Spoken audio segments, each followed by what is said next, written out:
Malcolm Washington making his feature directorial debut in the highly anticipated drama The Piano Lesson, being co-produced by his father, actor Denzel Washington, and executive produced by his sister Katia.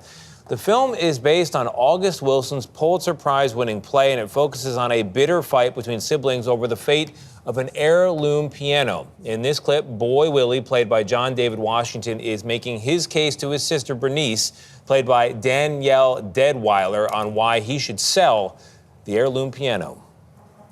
Can't do nothing with that piano, letting it sit up there in the house. That'd be like if I let them watermelons sit out there and rot. I'd be a fool. Okay, now, if you say to me, boy, Willie, I'm using that piano. I give out lessons on it, that help me pay my rent or whatever, then that'd be something else. I'd have to go on and say, well, Bunny's using that piano. She building on it. Let her go on and use it. I got to find another way to get Sutter's land. But Doka say, you ain't touched that piano the whole time it's been here, so why you want to try and stand in my way? Oh, it's a piano, but it's not only a piano. Malcolm Washington joins us now. Malcolm, thank you so much for being here. Congratulations on the film. Thank you, thank you.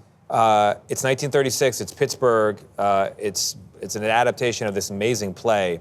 God, there's got to be a lot of burden, a lot of weight in thinking about how you take something that's already a classic and celebrated and putting it on film. Why'd you take it on? And for your debut, right? Yeah. You know, it was something that when I read it, where I was in my life, it just resonated with me. The themes were so just big and kind of the things that I was just wrestling with in my own life. So it was one of those projects that when you read it, it's like you have to engage in that work in some meaningful way, whether it turns into a film or a script. That wasn't the intention. It was just to engage in the ideas, and that ultimately became the film.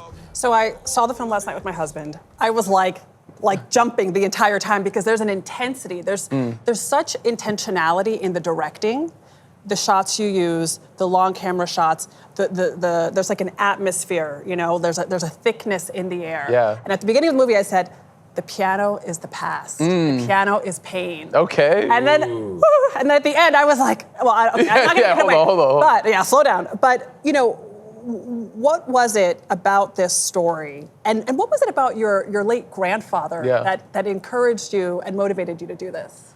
So much of this film is about confronting our histories, our identity, the decisions and actions that our ancestors made that influence in the lives that we live today, you know, how they made space for us. My grandfather is that figure for me. You know, he's somebody that represented so many things of what being a man was, like the intellect, the curiosity, the strength, the tenderness, the patience. All of these things are kind of wrapped up in his identity and how I understood him. But he passed away when I was young. So I learned so much from him after his death.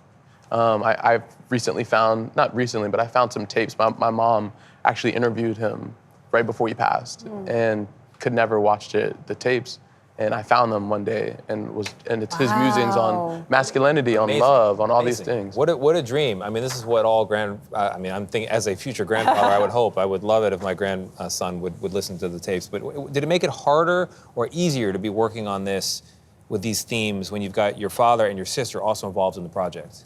And my brother, obviously. Your brother, and my brother, but yeah. How do you direct your brother and your older brother? You're like, let's do that again. Yeah, carefully. No, it was a great collaboration, but I think working with family made it easier in a way because, you know, we had such a shared language, but this whole film is made by a community that came together as family in communion, you know, Samuel L. Jackson. Yeah. How do you direct Samuel L. Jackson? Like, were you a little intimidated on day one? Of course, Samuel L. Jackson. Are you kidding me? He's been his films have raised me as his characters and all these things. So having everybody around the table and their experiences was just such a wonderful experience. Did you feel like, you know, I meant to do this, I got this, or was there a little bit of natural insecurity, imposter syndrome? You know, you have these big greats that are in your family as well. Yeah, there's definitely a consideration of what it all means, but once you start, it's like anything, you know, you just start putting the blocks together and you're so focused on the work of the day and you want to make something that you're proud of that can touch people and move a conversation forward. So what do you want people to take in our final moments here? What do you want people to take away from the film? I hope they see themselves in the film. I hope when the film ends that they think of their relationship to their family, to their ancestors and everything that led to make their life possible. Yes. We are only here because of those who came ahead of us. Absolutely. Thank you so much, Malcolm. Yeah. The film is The Piano Lesson. It is now playing in select theaters and will be available to stream tomorrow on Netflix.